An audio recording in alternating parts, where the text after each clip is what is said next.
Angel here, BabyEarPiercing.com. I just want to thank you for selecting my services. And here I'm giving you your in-studio aftercare video for reference and consistency. So we're going to get right into this.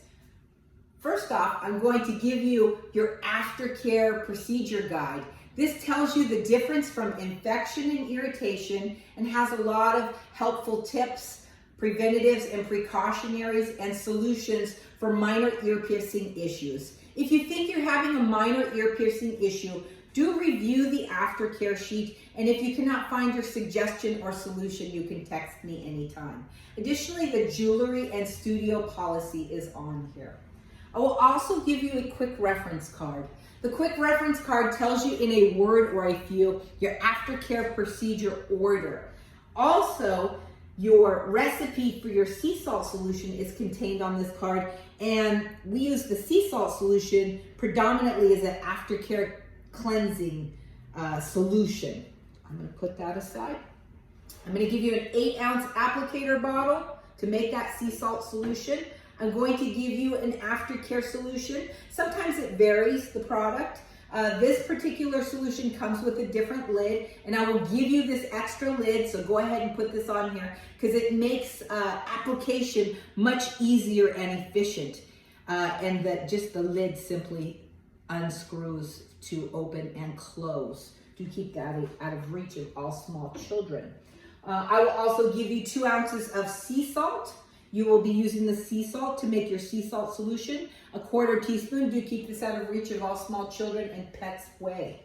Okay, I will also give you some spring water or purified water. This is to get you started to make your sea salt solution. I just don't want you making the sea salt solution and not using it all, especially if there's tap water and it sits there for weeks and weeks. There's no rule that you have to use all your sea salt solution for one cleaning. You may use an ounce or drops at a time. You may use the majority water or vice versa. You can use all sea salt solution and omit water if that works for you. So I'm going to set that aside.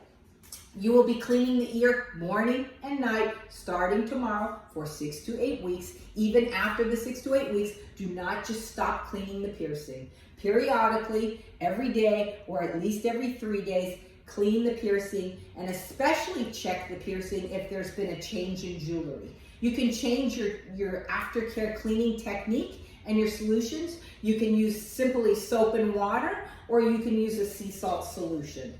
Okay, we are going to get into this. So we have our fake ear, and for procedure 1, best in the bath or shower, but again, it doesn't have to be the first procedure of your day. If you bathe at night, then that's when you do technique and procedure 1 then. So basically you'll be wetting the ear, and you can wet the ear with shower water, faucet water, or some other kind of applicator bottle, but go ahead and wet the ear, flush it out with water. Next, flush it out with sea salt solution. Next, apply your aftercare solution sparingly to the front and back of the ear. Next, and not until, is very imperative right here at this point that you have done those 3: flushing with water, flushing with sea salt solution, and applying the aftercare solution. The ear must be soaked before proceeding. I would like you to grab the post, grasp, and rotate. So actually turn the post, get behind the ear, and compress all around the back of the ear. If you have nails, it will be insufficient, inefficient, and it won't let you get close enough to the ear. And this goes for ear and cartilage piercings on the back of the ear. I need you to get right up there and compress that piercing, okay? Go ahead and rinse with water once again, and sea salt solution once again. So let me go back to grasp, rotate, and compress. If the ear isn't properly prepared for the rotation, meaning it has to have all that soaking and flushing, and you go to turn the piercing without soaking it on a dry ear, it could potentially heal all your new tissue. So we don't want that to happen, to potentially tear all your new healing tissue. So very important to soak the piercing free. Let me just get into a little scenario. If it's not getting prepped, it's getting turned, it's probably not going to be compressed properly as well. And from time to time, what I see is on the back of the ear, underneath the backing, a small blister, a bubble, a pimple, or even a sac of fluid forming. There is no medical name for this, and it's not an infection. But let me tell you, it's very difficult to get rid of once this condition appears.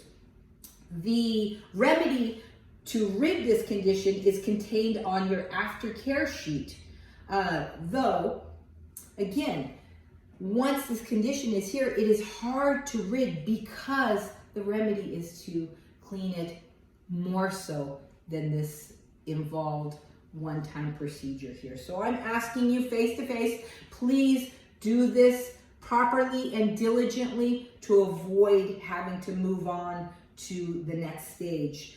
Some guests will go to a physician and get an ointment or a cream to dry that out. I'm trying to help you prevent that. And again, there's no medical name. It's not an infection, but I hate to see that happen.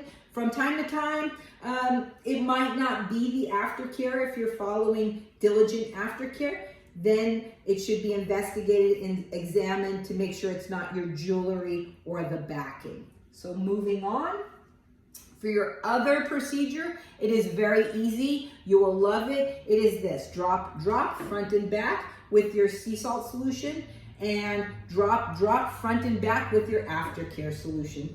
That is it. So again, morning and night, you will choose when you do each of the procedures daily according to your lifestyle. I always say procedure 2 is the out the door method when you're in a hurry. Okay, we're going to talk a little about the jewelry.